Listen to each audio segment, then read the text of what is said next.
जम्मू काश्मीरमधील पहलगाममधील हल्ल्यानंतर पाकिस्तानच्या टेरर फॅक्टरीची धक्कादायक माहिती आता समोर आली आहे। पाकिस्तान आर्मीचे एसएचजी कमांडोज दहशतवादी होऊन भारतात घुसखोरी करत असल्याचं समोर आलं।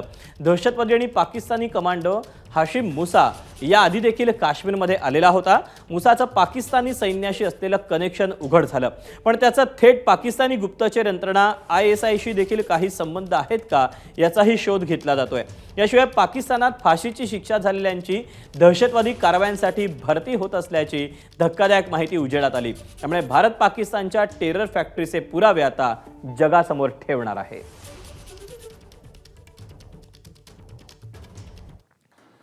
पाकिस्तानची टेरर फॅक्टरी कशी उघडकीस आली आपण पाहूया। जुलै 2024 मचिल सेक्टरमध्ये एसएचजी कमांडो उमर फारूक सुलतानचा मित्र नोमान जियाउल्ला ठार झाला। ओसामा बिन लादेनला अमेरिकेनं मारलेल्या उबाटाबादचाच नोमान हा रहिवासी आहे।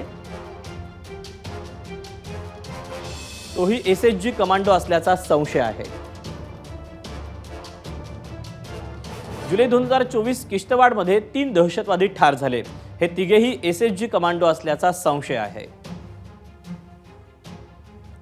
ऑगस्ट 2024 तंगधार सेक्टरमध्ये ठार झालेला जहीर अहमद अब्बास रावळपिंडी जेलमधला कुख्यात कैदी होता।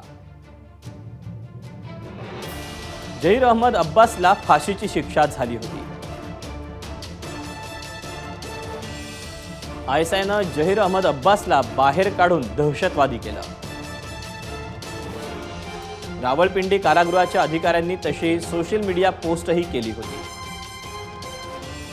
दहशतवाद्यांकडून पाकिस्तानी सैन्याचे radio sets, surgical gloves, injections आणि औषधं ही जप्त करण्यात आली आहेत। गेल्या वर्षी काश्मीरात ठार झालेल्यांपैकी 80 ते 90% दहशतवादी हे पाकिस्तानी असल्याचं उघडकीस आलंय।